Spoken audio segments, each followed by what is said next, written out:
Welcome to Food for Thought. My name is Colleen Patrick Goudreau from Compassionate Cooks. I founded Compassionate Cooks to empower people to make informed food choices and to debunk myths about vegetarianism and animal rights.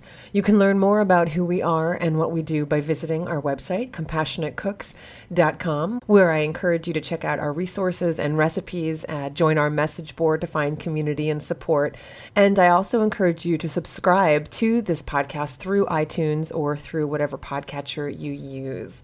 Before we get on to the topic of the day, I'd like to first thank our listener sponsor, Kim Pembleton, who's a Compassionate Cooks member in Ontario, Canada. I'll let Kim speak for herself. She wrote me a lovely email that says the following. Dear Colleen, I'm so thankful to have discovered your podcast and your Compassionate Cooks website. Consider me as one of the enlightened, thanks to your tireless voice that speaks for the voiceless, our fellow earthly inhabitants, the animals. I too was raised to eat animals, to not question the status quo, and I didn't. It was the way of the world, or so I was taught. And I, too, was what I considered an animal lover. My parents were never, quote-unquote, pet people, but they did allow me to adopt strays, although my pets could never live in the house. I have so many memories of my animal rescues from my childhood. I remember I had a pet mouse that I had found, and knowing that my parents would never allow it, I made a little house for it with water and food and bedding, and I kept it hidden in my bedroom. But I didn't realize that a mouse would gnaw its way through a cardboard shoebox. I had a guinea pig, who was the one pet that my parents allowed me to bring into the house. I remember building a wood-framed chicken wire walled cage that had no floor, and I would bring my guinea pig out to the lawn and let him graze in the summer grass. We also lived with farmers' fields surrounding our yard, and I was devastated that my little sister lifted the cage and my guinea pig had vanished. I'm convinced that my beloved guinea pig was plowed under the earth, fully conscious to die a horrible death. We had stray dogs that would show up at the house, skinny and starving. We lived on the outskirts of town, who would hunt groundhogs and deposit them at the back door like a trophy offered to please their humans. I have a particularly disturbing memory. When I was 10 years old, my stray outdoor cat that I adopted and fed and spent time with and loved showed up one day with a terrible injury. She had obviously been in a fight, and her face was slashed, and it was apparent that she would lose her eye. I begged my parents to pay for veterinary care for her, but to no avail. She was a stray cat and did not have much value in their eyes. Instead, when several days later infection had set in and she was very sick, my parents decided that they would pay to have her put down. I vividly remember getting in the car with my father the summer of 1972 with my poor adopted outdoor cat in my arms. We drove to the country vet's farm. My father sent me in alone to carry out the deed of euthanizing my cat. He didn't have a stomach for such things. I was 10 years old and did not know what to expect. I carried my precious cat into the vet's office and held her down as the vet administered the drug to stop her heart. She died in my arms. My parents didn't seem to understand what they had put me through. As an adult, I've had both cats and dogs that I've loved and pampered and have spent so many precious hours with. Yet into my mid-40s, I was still consuming animals. Not in vast quantities, mind you, and giving the typical "but I don't eat red meat" response, but still not even thinking about the speciesism of my choices, questioning why I believed it was acceptable to eat one animal, but to love another.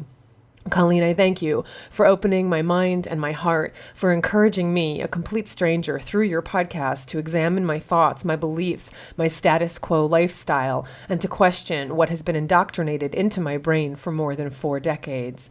I listened to a few of your first podcasts and immediately became vegan. Omnivore one day, vegan the next. And it has been such an easy decision. If you become vegan because you love animals, the decision is very black and white. Eliminating all animal products and excretions from your diet is so simple and so clear. Your personal health and the health of the planet are just wonderful bonuses. What you are doing through your cooking classes, your cookbooks, your activism, and your media venues such as magazine and newspaper articles, your television appearances, your guest appearances at vegetarian and vegan venues, and your podcast cried out to me to give you financial support because you are so effective and can reach so many people. Even with all the layoffs I've experienced in the last year, I told my husband that I was compelled to support your work. The spin-off from your influence upon me is I am now the vegan in the room. People are curious. Conversations are initiated. Coworkers want to know what I'm eating. Friends ask me for recipes, and I tell them about your books. So thank you, Colleen, for everything you do. The difference you're making ripples across the world. Supporting your work is the least I can do. Thank you so much, Kim. I'm just so grateful for your support. I'm so heartbroken to think about that little girl. Having such a huge heart, to have that heart broken again and again when you were young, I really think that carries into our adulthood and affects us in such a profound way that I don't even think we understand. So thank you so much for sharing that with me and letting me share that with the other listeners. And thank you for your support. If you'd also like to support this work, please check out our website, CompassionateCooks.com, and click on Become a Member. There are many levels and many thank you gifts depending on the level you choose. And as Kim attests to, there are many ripple effects because you help make this work possible. So thank you for your support as members, as listeners, and as subscribers. So I wanted to tell you how this particular topic came about. I was working on another podcast episode when it hit me that I really needed to do this one. And that happens sometimes. I plan to focus on one topic, but another one takes over or is created from that topic. And sometimes I have no say. The episodes write themselves. The topics beg to be covered, whether I was planning for it or not. So I was working on this other episode and something hit me. This idea hit me that we don't merely make excuses for eating or using animals, and we don't justify our use of animals only by arguing that it's a benefit for humans, though that's what we do tend to do. We also have the amazing audacity to actually justify our use of animals by saying that we're actually helping them. And this comes in many forms and in many ways. And I thought I would address a couple of them today. And I think you'll probably see what I'm getting at here. I'm sure you've heard this before or possibly even said this before. The first justification we use that makes it seem like, well, we have to do this to animals, though we make it seem like we're doing it for animals, has to do with dairy cows. So it goes something like this. We have to milk cows or else they'll die. We have to milk cows or else they'll get sick, right? Maybe you've heard that. I've heard that. And I've heard also from a lot of people who tell me that they feel really stupid, and I'm using their language. They tell me that they feel so stupid after they listen to my podcast episodes or hear me speak in person about the fact that cows have to be pregnant in order to give milk. They feel stupid because they're perfectly smart people who know how biology works, and yet they never thought about it in relation to cows and dairy, mainly because we're not encouraged to think about it, and because we're taught from a very early age that cows just, quote unquote, give milk to humans. So I totally understand the disconnect. I was there once too, and I remember how I felt when I first made the connection, like, oh my God, I never even thought about it. So if you don't realize that cows have to be pregnant, then you can very easily wind up believing when people say, well, cows have to be milked or else they'll die. It's another one of those assertions made mostly by people who attempt to defend our right to take cow's milk. And it's often provided as a retort to veganism, you know, like in this exacerbated tone, like chiding vegans and using it as further evidence that vegans are just denying nature. Like, oh God, please, if they weren't milked, they'd get sick and die. Like, everybody knows that. The farmers are helping the cows. And that's kind of the tone in which this is said. Now, there's a modicum of truth in this one, but only a modicum. And so let me explain. When the udders, in the case of bovines, and breasts, in the case of human women, become filled with milk, the natural response is to have the milk expressed, which is done through feeding. If lactating mammals, for some reason, don't express this milk, then the udders or breasts may become engorged, they may swell, they may throb, and of course, this can be very painful. It may also lead to mastitis, which is the inflammation of the mammary gland, which is a mammalian disease. It occurs in both humans and bovines. So remember that this is not just a disease. We've talked about mastitis before that inflicts dairy cows. It's the inflammation of the mammary gland, which all mammals, mammary, get it? Which all mammals have. Now, why is it that a woman's breast milk may not be expressed? Well, she may have missed several lactations, or her milk ducts may be blocked. Why would a cow's udder be so filled with milk as to cause her pain? Well, same reasons. She may have missed several lactations, her milk ducts may be blocked, or she's producing more milk than her udder can hold. So let's back up. She may have missed several lactations. Well, what does this mean? Well, we're not talking about cows in the wild, right? We're not talking about cows in the wild. We're talking about cows who are kept in the dairy industry for their milk, specifically for human consumption. So we're talking about domesticated cows. So if she's not milked, or really, to be more sensitive to what nature intended, if her offspring isn't nursing, I don't like the term milking because it really refers to humans taking milk from a cow's udders. It's not a word that we use to describe calves naturally feeding from their mothers. So if her offspring doesn't nurse, then she'll be holding more milk than is comfortable, safe, or healthy.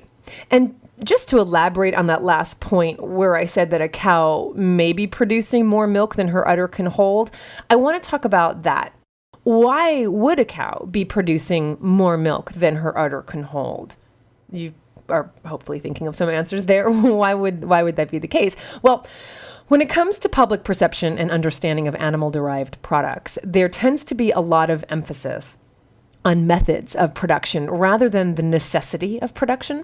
That is to say, there's a perception that if methods of production were regulated and made quote unquote humane, then there'd be no problem, versus abolishing the practice altogether. That doesn't seem to be the primary conversation happening.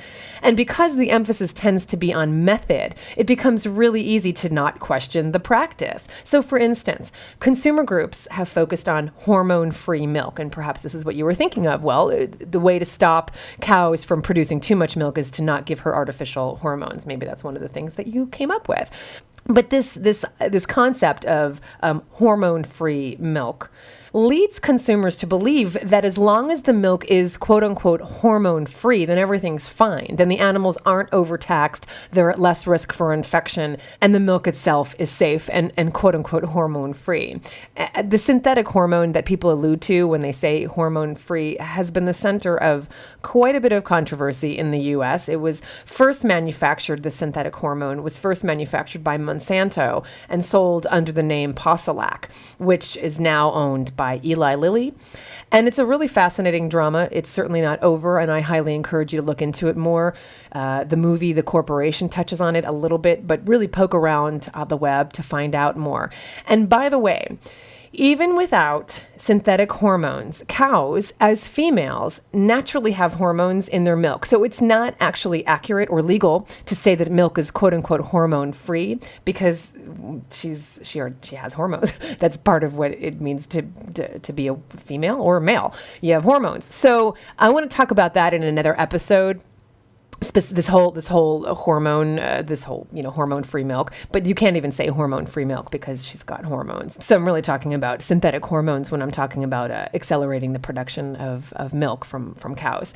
So I want to talk about this in the context of people thinking that if cow's milk is quote-unquote hormone-free, which is often how organic milk drinking consumers will phrase it, then it's good. First, what I want to say is that the truth is that the consumers who were pushing for milk manufactured without the synthetic bovine growth hormones were doing so and really are doing so on the grounds of food safety, not animal welfare. Now, by increasing animal welfare, you certainly increase the safety of the products that they produce.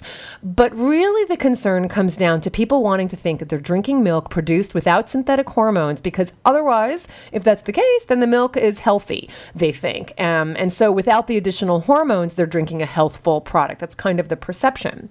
The point is that people think that the huge amount of milk that's being mass produced by cows today have only to do with this synthetic hormone. What people don't understand is that that's only part of it. That's only part of the story. What people tend to ignore is the breeding involved in creating cows used for their milk. If you remember the episode called The Taming of the Cattle, you remember we talked about the ancestor of contemporary cattle, the aurochs. All cattle are descended from the aurochs, though we killed out that species by hunting it to extinction, so the aurochs sex no longer exists. And nature didn't distinguish between dairy cows and beef cattle like we do now. Of course, she didn't. She didn't create these animals for our use. She created them for their own sake. So there was not a distinction between the two. And there was a time when the same type of cattle was used for both their milk and for their flesh, okay? And just remember, cows are female cattle. Males are not used for dairy because they don't produce milk. They're used for breeding in the dairy industry. And beef cattle really encompasses both males and females, the animals who are killed for their flesh. But eventually, agricultural breeding practices began to splinter them off and create specialized breeds depending on our use for them. Hence, you have breeds bred specifically for meat, quote unquote, and breeds bred specifically for their milk. Now, in some parts of the world, both are used. You have dairy and meat cattle in the same animal. But for all intents and purposes, breeds are separated by whether they're used for their flesh or their udders. And you don't have to be an expert to know the difference. You can tell by just looking at them. And I hate using the language of the exploitation industries, but for illustrative purposes, I have to. So some of the beef breeds will be familiar to you, depending on where you are in the world, like Angus or Hereford or Devon, Texas Longhorn, and Brahman. So those are the breeds created specifically for their meat. And you've probably heard of at least some of those used as dairy cows: Jersey, Holstein, Guernsey, and Brown Swiss. There are many others, but I thought that these would be the most familiar to you. Now, you can look at photos on the web of these different breeds, but you get the best sense of the physical differences between the dairy cattle and the beef cattle when you see them in person. And you can certainly do so by visiting a farmed animal sanctuary like Farm Sanctuary or Animal Place or Poplar Springs or Sasha Farms. And when you stand next to, say, a Holstein, those used for much of the milk production in the U.S., with their characteristic black and white spots and splotches on their bodies, you cannot believe how huge these animals are. There are actually some pictures on my website too of me with some of the Holsteins. They can be up to 1,500 pounds, and they stand about 6 feet, 5 feet, 6 feet at the shoulders. They're massive. Now, Jerseys and Guernseys tend not to be as tall as the Holsteins, but you can tell they're dairy cattle by the shape of their bodies. Now, if you're visiting animal sanctuaries like this, at Farm Sanctuary at least, most of the cattle are the males who were the discarded offspring of dairy cows. There aren't a lot of cows who were actually used for production. There are some that I'm thinking of who are very, very special. I'd have to tell you the story one day about Loretta and Harrison. It's just absolutely amazing. Remind me to do that. But mostly you'll see these boys who were discarded, but their bodies are really the same shape. Many of my best bovine friends are at Farm Sanctuary, and when I'm there with people, they often ask me about the boniness of some of the cattle.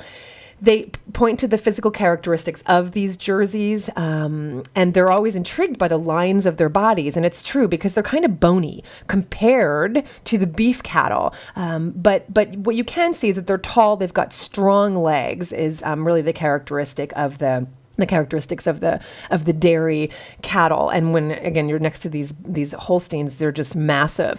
The Jerseys are the ones, by the way, who look like deer. They're characteristically brown or brownish red, and they really look like deer, especially when they're calves. They have this big, beautiful brown eyes and adorable upright ears. And you've heard me talk about Linus and Mario at Farm Sanctuary.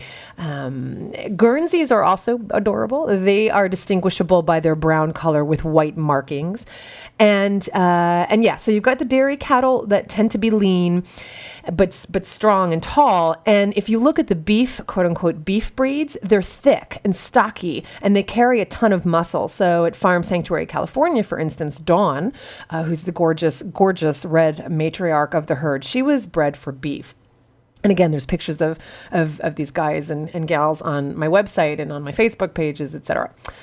So So you see that dairy cows are bred to have certain characteristics that make them usable for milk production. They're not bred to have thick, muscled bodies because they're not bred for meat. They're bred to be machines who can endure several back-to-back pregnancies and produce a ton of milk. The milk output has more to do with their breeding and the size of their udders than it does the use of synthetic hormones. Now, I'm not saying that the use of synthetic hormones is good. It's horrible because you push them even further to produce.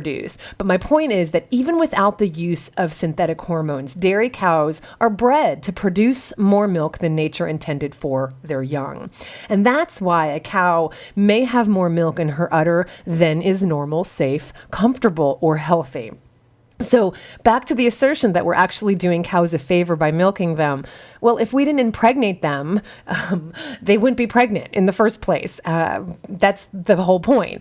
More than that, if we're so concerned about the natural cycle of things, then we would leave these animals alone and not impregnate them in the first place. It's not like, oops, oh, those darn cows done and got themselves pregnant again, and now they're full of milk, and it's up to us to go down and help them. But that's what you'd think it was like by the way people tell it. You'd think that the farmer was farming animals for humanitarian reasons.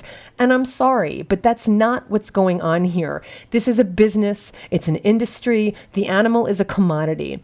Does the dairy operation want to make sure the cow doesn't die before they get a return on their investment? Sure, yeah. Of course they want to make sure she's not sick. For that reason, a lot is at stake. A lot of money is at stake. But I'm sorry, a dairy operation is not milking cows because they're a bunch of altruists. They're milking cows because they impregnated her for the purpose of taking her milk and selling it. The biggest favor we could do for cows is to leave them alone. But of course, that brings up the next favor we do for animals. We give them life, right? I don't know how much closer you can get to revealing our God complex than when we laud ourselves not only for bringing animals into this world, but also for taking them out of it. Well, let's start with the first one. The first one goes something like, well, we give animals life. They wouldn't be here if it weren't for us, or certain species would be extinct if it weren't for us. Now, there may be different opinions on this one. There are different ways to assert this, and there are different ways to respond to it. It depends on whether you're talking about animals as a species. As I said, certain species would be extinct if it weren't for us. Or if you're talking about animals as individuals, it depends on whether you're talking about an animal who is born into a life of confinement, or if you're talking about an animal who's born into their natural habitat. So it depends, but I've often been confronted by this question, but if we stopped eating animals, if we stopped eating whatever, fill in the blank, pigs, chickens, cattle, they would disappear, right? What do you say to that? And I've had that question before. I had it just the other day. And I find it personally absurd. I find it as absurd as I find the tagline for certain quote unquote heritage bred meats. We must eat them to save them. The idea is that by creating a market for these heritage breeds, it's possible to save them from extinction. I don't believe for a second that the people who breed and buy these animals to eat are doing it for any other reason than they want to eat animals whose taste they most enjoy. If you examine the websites and the marketing materials and the testimonials of people who produce and eat and praise humane meat or pasteurized beef or any other similarly labeled animal products, what it comes down to for them is how the flesh and secretions of these animals taste. That's the bottom line, not the survival of the species. So I stand firm, believing that if we really were so determined to preserve species whose lines were dying out, we would find a way to save them, as we've done with many others. We didn't have to eat the bald eagle in order to save it from extinction. Okay? I also question how these same people who assert this seem to be completely oblivious to the fact that a consequence of animal agriculture has actually led to the extinction of species, both plant and animal, and to the endangerment and death of many others.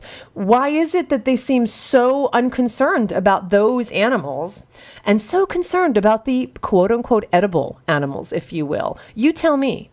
And finally, on that same note, I will state unabashedly that if the breeds of our modern day domestic pigs or chickens or turkeys, for example, were to die out, I would celebrate that rather than lament it. Pigs today are bred to grow so large, so fast, so that they're at slaughter weight at a young age, that those who live beyond it, like many in animal sanctuaries around the world, or those who are kept as breeding sows and breeding boars, are absolutely grotesque in their overgrown bodies. Their skeletons and their organs, and this goes for chickens and turkeys too, cannot support the weight of their bodies. And most of them wind up with back or hip or leg or joint problems. So no, I can't say that it would be a bad thing if those breeds that we created for our gluttony were to disappear forever. I don't have a problem with that. So those are just my initial thoughts regarding the life we give whole species.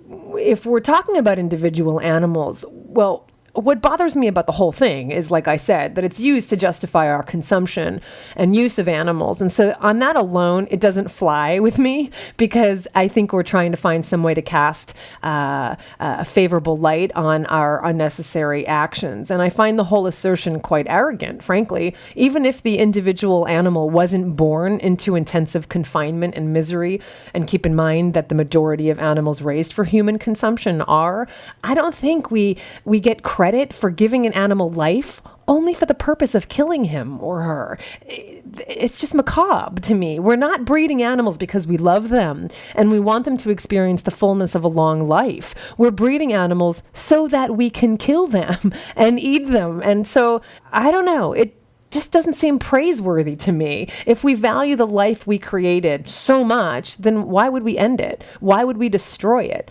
Perhaps it's because it's not the life we value so much. It's the purpose of that life that we value, what it will bring to us, what it will give to us, how it will bring us pleasure. So that's my feeling about the assertion that we are so good because we're giving animals life. But our justifications don't stop there. Not only are we to be praised for the life that we create, we're also to be praised for ending it. Perhaps you've heard this one before. Well, we're sparing animals a brutal and violent death by killing them ourselves instead of letting them die by the claw of the ferocious carnivore. Something like that. I don't know if you've heard this. I've heard this from many people. I've heard this from otherwise smart people. So this assertion could be taken on its own or as part of a larger assertion or presumption about how domesticated animals are better off because they're domesticated, and thus in what anti-vegetarians like Michael Pollan likes to call the mutualism between species. I didn't say that, he did. Now, I want to just touch on the phrase that I use, the anti-vegetarian. And I want you to know that I do see a difference between non-vegetarians and anti-vegetarians. I don't think everybody who's a non-vegetarian is an anti-vegetarian. Non-vegetarians are simply people who eat animals and their secretions. Most of them are likely doing so because that's what they've always known, like me, before I stopped eating them. It was habit. It's how I grew up. And frankly, many people like the taste. And so they continue doing it. They may or may not make excuses for eating what they're eating or who they're eating, though they're also very likely to not want to know too many details about how these animals came to be on their plate. Now, anti-vegetarians are people who are so bent on justifying their consumption of animals and their secretions that they actually accuse vegetarians of being wrong-minded, of being hypocritical, of being unrealistic or anthropomorphic or sentimental, etc. And some even go so far as to say that vegetarians and vegans are actually doing less to help animals than the people who are eating them. And this assertion comes mostly from those I call the excusitarians, the ones who call themselves the compassionate carnivores. It's astounding. So if we stick to the first assertion that it's better for us to kill animals rather than have them torn limb from limb by predatory animals, here are just some variations on how this goes. You know, we can't deny death. Vegans want to deny death. Everything dies. It's part of the cycle. It's called life and death. The way those animals would die in nature is 10 times more painful than the way these people will butcher them. A knife to the throat or a gunshot to the head is a mercy compared to a natural death without our intervention to save them from nature, where they would die of disease or infection or starvation or having their throats ripped open while they bleed to death. Michael Pollan especially likes quoting Jeremy Bentham. He's the 18th century philosopher who's recognized as an early proponent of modern day animal rights. Bentham is often quoted by animal rights activists as having written, "The question is not can they reason or can they talk, but can they suffer?" You've probably heard that before. But Pollan recalls another quote from Bentham, whom he asserts was a carnivore. And I assume he means that Bentham ate animals because humans are not actually carnivores. Pollan writes, quote, "Bentham defended eating animals on the grounds that," and this is Bentham's words, "we are the better for it, they are never the worse. The death they suffer in our hands commonly is, and always may be, a speedier, and by that means a less painful one, than that which would await them in the inevitable course of nature." Well, first of all, I'm not surprised that Bentham was a meat eater. Meat eaters do tend to find a way to justify their meat eating, so I'm not surprised about that. So even Jeremy Bentham asserts that killing animals ourselves is better than allowing them to die by the claws and jaws of the ferocious predatory animal. And of course, I want you to keep this in mind. He said this before the advent of factory farming. So I just want to make this clear. He was comparing what excusatarians call, quote unquote, humane slaughter to natural death by predators. So the arguments for not eating animals, these ethical considerations of killing animals for human consumption, existed long before factory farming. So we're talking here about what everyone thinks is the answer. There were ethical considerations well before factory farming. Well, I say phooey to both Pollan and Bentham, and to anyone who says that killing animals ourselves is better for the animals than allowing them to die a painful death in the wild. The problem I have with this argument, with this justification, with this excuse, is that it's a false dichotomy. The choice is not, hey, look, if we don't kill these animals humanely and eat them, the big bad carnivores are going to just make life and death horrible for them. We're artificially bringing animals into this world just to kill them. It's not like if we weren't here to kill them humanely, all the ferocious predators would have their fill. If we didn't breed these animals just to kill them, then our choice would be, if we really wanted to eat animals, well, kill wild animals and eat them or eat plant foods. Does that make sense? It's a false dichotomy. It's not like, oh, we have to kill them in order to save them from the predators. We brought them here in the first place to die by our hands.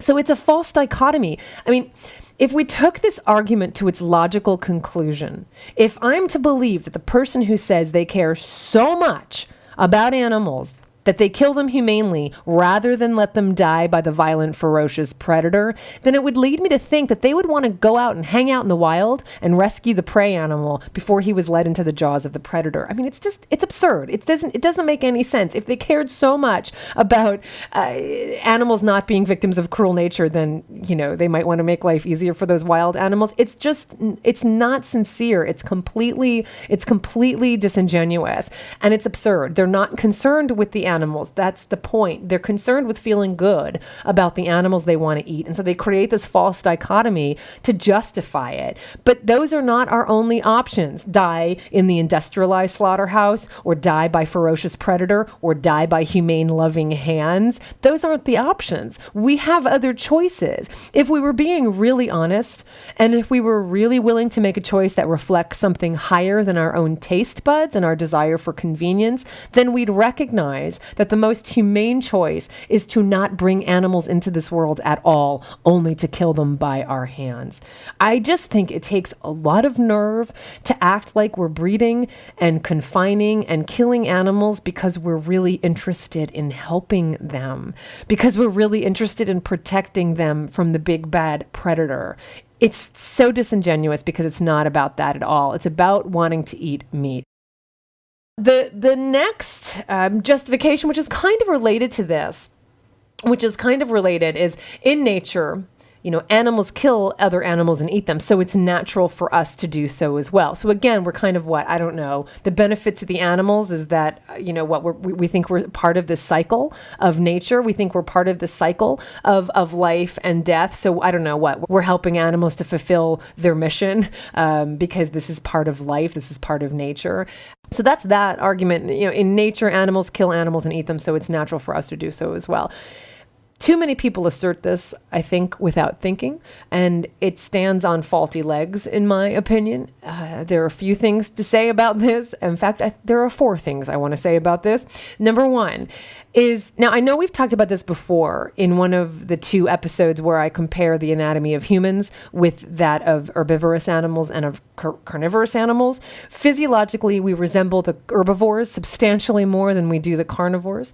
And so the bottom line is, and the argument really should end here, is that carnivores, true carnivores, obligate carnivores like lions and other members of the cat family, would die without meat. Period. Humans would not and do not. In fact, not only do we survive without meat, but we thrive without meat. We have thousands of plant foods to choose from, which bring us both pleasure and optimum health. So really, there should be nothing else to say. It's just absurd to compare ourselves with carnivorous animals because, well, we're not carnivorous animals. And so number 2, unfortunately, I have to have a number 2, even though it should end right there, that we are not carnivores. And so we are not part of this cycle. Number 2 is the person who says in nature, animals kill other animals and eat them, so it's natural for us to do so. Listen very closely. They don't say in nature, carnivorous animals kill other animals and eat them, so it's natural for us to do so. They just say animals. Now, I find this interesting because if they said carnivorous animals, right away you'd say, well, yeah, but clearly humans aren't carnivores. We can survive without meat. And they would have to concede that, and so they'd have no legs to stand on because we're not carnivores, because you can point very quickly to the fact that we can't take down an animal with our jaws and our claws and our strength. And we don't want to. We're the only animal who eats other animals, who has to cook the other animal to make it edible and flavor the flesh to make it edible. And we're quite disgusted by the blood and the guts and the gore. So I think the way the question, or really it's usually a statement, is formed is very telling, because animals eat other animals begs the question, which animals, right? I mean, my simple retort, what I could easily say in response is, in nature, animals don't eat other animals as well, so it's natural for us to do so. Do you see what I'm getting at here? Nature is also made up of herbivores, animals who don't eat animals who eat only plants. In fact, there are more herbivorous animals in the world, because it's a lot easier to be an herbivore, than there are carnivores. But they're never used as the example of what is natural. We point right to the carnivores, or at least the person making this excuse points right to the carnivores as if they encompass the entire non-human animal kingdom, and we fall right into the trap. So why don't we use the plant-eating animals as our model, as the barometer for our behavior? Why do we align ourselves with the carnivorous lion rather than the vegetarian elephant? It's natural for them to not eat animals, so why don't we use them as a model? I'll tell you why. Because it's not convenient. When we want to keep doing something that might be viewed as ethically problematic, shall we say, we then seek to find a way to justify our behavior. In this case, behavior that we aren't compelled to by our nature, but behavior that we enjoy or find convenient or are entitled to or whatever. So we align ourselves with the animals who are compelled to eat flesh, rather than with those who aren't compelled to eat flesh. And then we accuse vegans of defying nature. It's very convenient. So the next time someone says, but it's part of nature, animals eat other animals, you can say it's part of nature for animals to not eat other animals. There are plenty of animals who eat only plants, and I'm aligning myself with them. That's part of nature. Do you get it? Do you see where I'm getting at here? Now, number 3, if I wanted to continue, there's a third reason this argument is perplexing to me. Many of the people who use that argument would most likely be the same people who claim that humans are, say, a higher life form than lions, for instance, that we're superior to them, at least in terms of intelligence, for instance. And then we compare the non-essential behavior of humans with our vast pools of intellect, our high intellect, with the essential behavior of a lion, of a carnivorous animals. If we were so intelligent, if we were so different from these animals who act, in this case, on instinct, so the argument would go, then shouldn't we use our intellect to make choices that reflect our intellect rather than instinct? I mean, shouldn't we use our intellect to make choices based on rational thinking thinking rather than instinct. We're not automatons who have no choice but to kill in order to survive. We're not vampires. We have a choice. And it seems to me that we should be more inclined to do what's in our nature rather than justify our behavior, consuming animals, based on the nature of another animal, particularly a carnivore who's physiologically designed and compelled to consume the flesh of other animals. Does that make sense? Does that make sense? And finally, on that same note, kind of related to the one that says animals are better off killed by us rather than predators, just one more retort to the animals eat other animals, so it's part of nature absurdity. Our consumption of animals doesn't even come close to animals consuming other animals in nature. We are not part of any cycle of nature. We artificially breed animals in order to kill them long before their time, long before their natural lifespan is up. That's not natural. That's not nature. That's not part of the natural cycle of things. The last time I looked, lions weren't breeding gazelles. The carnivore-herbivore balance in nature is complex and fascinating, and artificial breeding and husbandry practices have nothing to do with it. So the whole nature argument falls on its face for many reasons. It's just another excuse. And I think we need to hear that and be confident in our understanding of how nature works so that we can respond with thoughtfulness and hopefully encourage the person that's making these assertions to think twice about what it is they're saying. Now, I'm sure most of you have heard of Benjamin Franklin. He was an American writer, a statesman. He was a scientist. He was ambassador to France. He was one of the creators of the Declaration of Independence. He lived from 1706 to 1790. And when I was in school and studying a lot of early American literature, I loved reading Franklin's Poor Richard's Almanac, his autobiography. I loved Benjamin Franklin. Both of these books in particular were filled with maxims and proverbs for people to live by.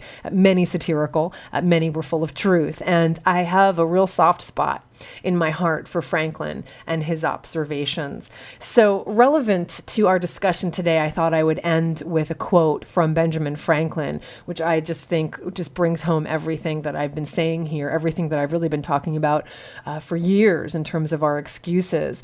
In his autobiography, Benjamin Franklin writes about how he decided to follow a vegetarian diet when he was 16 years old, something that many people in his life found inconvenient. Interesting. This has been going on for hundreds of years. Many of us can relate to that.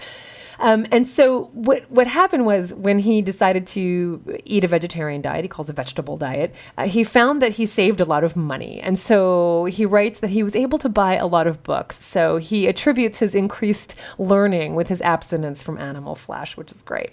A little later on in his autobiography, he discusses how he gave up on vegetarianism. And I think his reasoning gets to the heart of this episode. And so I'll let him tell the story and end our episode. He wrote, which is so cool because I was just on Block Island. He was just talking about Block Island. I believe I've omitted mentioning that in my first voyage from Boston, being becalmed off Block Island, our people set about catching cod and hauled up a great many. Hitherto, I had stuck to my resolution of not eating animal food, and on this occasion, I considered with my master Tryon the taking of every fish as a kind of unprovoked murder, since none of them had or ever could do us any injury that might justify the slaughter. All this seemed very reasonable, but I had formerly been a great lover of fish, and when this came hot out of the frying pan, it smelt admirably well. I balanced some time between principle and inclination, till I recollected that when the fish were opened, I saw smaller fish taken out of their stomachs. Then I thought, if you eat another, I don't see why we may not eat you. So I dined upon cod very heartily and continued to eat with other people, returning only now and then occasionally to a vegetable diet.